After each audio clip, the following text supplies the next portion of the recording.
రైతుగా కళింగపట్నం పిహెచ్లో పనిచేస్తూ ఇక్కడ టీఎన్టీస్ Telugunadu medical and health employees union జిల్లా అధ్యక్షుడిగా నేను ఉన్నాను. అయితే నిన్న నాకు తెలిసింది ఇలాగా నా కొలీగ్ అయినటువంటి రవికుమార్ గారికి కోలాక పిహెచ్లో ఈవోగా పనిచేస్తున్నారు కాబట్టి ఇలా దాడి జరిగిందని తెలిసింది. వెంటనే మేము స్పందించాము. అయితే ఆయన నేను ఒకే బ్యాచ్ మీట్లము, ఒకేసారి అపాయింట్మెంట్ అయ్యాము. ఆయన అంతా వర్క్ విషయంలో అంతా డెడికేషన్గా బాగా చేస్తారు. ఎవరికైనా అడగండి, రవికుమార్ గారు వర్క్ ఎలాగుంటుంది అని. వర్క్ విషయంలో ఆయన డీవియేషన్ అనేది జరగకుండా మంచి స్థానానికి తీసుకెళ్ళడానికి చాలా కృషి చేస్తారు. అలాంటి వ్యక్తికి ఒక మీటింగ్, ఆశా మీటింగ్ జరుగుతున్న టైంలో ఒక హాస్పిటల్ ప్రిన్సెస్లో ఒక ఏఎన్ఎం ఆయన వచ్చి భౌతికంగా అటెంప్ట్ మర్డర్ చేయడం అనేది చాలా దారుణము. అది కూడా చట్టము కూడా ఉంది. ఏ శాఖలైనా ప్రభుత్వ ఉద్యోగికి హాస్పిటల్ ప్రిన్సెస్లో దాడి జరిగితే చట్టపరమైన చర్యలు తీసుకొని ఆయనకి రిమాండ్కి చేయాలని కూడా చట్టం ఉంది. కాబట్టి మా యూనియన్ తరఫున మేము ఆయనకి అలాగే ఆ ఏఎన్ఎం కమలకి శాఖాపరమైన చర్యలు తీసుకోవాలని ఉన్నతాధికారులకి ఈ మీడియా సమావేశం ద్వారా మా టీఎన్టీస్ యూనియన్ తరఫున నేను జిల్లా అధ్యక్షుడిగా కోరుతున్నాను. నా పేరు నల్లి ఆశాదీపిక. జరిగిన సంఘటన అందరికీ తెలిసిన విషయమే. నా భర్త పైన విధులు నిర్వహిస్తున్న నా భర్త నల్లి రవికుమార్ కోలాక్ పిహెచ్లో హెల్త్ ఎక్స్టెన్షన్ ఆఫీసర్గా వర్క్ చేస్తున్నారు.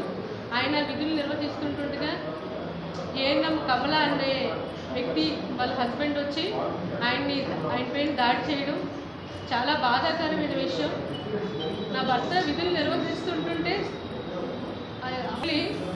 అంటే స్టాఫ్ మీద ఆయన మీద దాడికి దిగి అక్కడున్న సిజర్స్తోని ఆయన కంటి మీద గాయం చేయడం జరిగింది.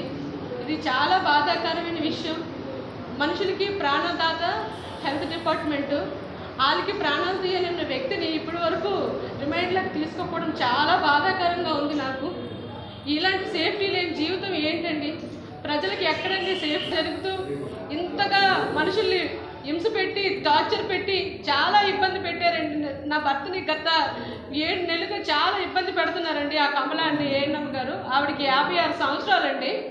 ఒక కొడుకు లాంటి వ్యక్తి మహిళల మీద, ఆశా వర్కర్ల మీద, అక్కడ ఉన్న స్థానికంగా ఉన్న అందరి మీద కూడా చాలా దాడికి దిగాడండి. లేడీస్కి ఎక్కడండి సేఫ్టీ ఉంది? ఒక 40 మంది లేడీస్ ఉన్న 40 మంది లేడీస్ మీద కూడా ఆయన పడిపోతున్నాడండి. మీకు వీడియోస్, విజువల్స్ ఆల్రెడీ వచ్చి ఉంటాయి, మీరు చూసి ఉంటారండి. ఒక ఏఎన్ఎంకి అయితే అవి విధులు నిర్వహిస్తున్న ఏఎన్ఎంకండి, లేడీకండి, ఆవిడ గొంతు కొట్టుకొని ఆవిడకి ఇవన్నీ చేసండి. నేను ఎమ్మెల్సీకి కూడా తీసుకొని వెళ్ళారండి. ఇదేనండి, ఇదా ఇంత దారుణం అండి? ఆంధ్ర రాష్ట్రంలో ఇంత దారుణం జరుగుతుందా?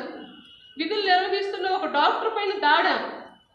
దీన్ని తీవ్రంగా పరిధిలోకి తీసుకొని దీన్ని స్పందించి అధికారులు ఆవిడని సస్పెండ్ చేసి ఆయన్ని రిమైండ్లకు తీసుకోవాల్సిందిగా మనస్ఫూర్తిగా కోరుకుంటున్నానండి. నా బాధ అండి. భర్తకి ఇంత అన్యాయం జరిగిందంటే ఏ భార్య ఎంతగా బాధపడుతుందండి? ఆయన ప్రాణానికి ఎంత ప్రమాదం అండి. ఈరోజు సీజన్ ఉంది కాబట్టి ఈ గొడవ స్టార్టింగ్ అంటే అప్పుడు ఉన్నది అది చిరు బహుమతి ఇచ్చారండి. ఇవ్వడంతో ఈవిడికి ఒకసారి ఇచ్చారు, ఆయనకు ఒక బహుమతి ఇచ్చారు. ఇవ్వడంతో ఆయనకేటి అది ఇవ్వడం, నాకేటి ఇది ఇవ్వడం, మీరందరూ ఏడి మీ అందరి ఖాతంతో ఉంది ఏంటి ఇలాగా అలాగా చాలా దుర్భాషలు ఆడటంతో తీవ్ర మనోవేదనకు గురి చెందుతారు మా హస్బెండ్. ఇదే హెరాస్మెంట్ ఏదన్నారు కదా, ఇదే హెరాస్మెంట్.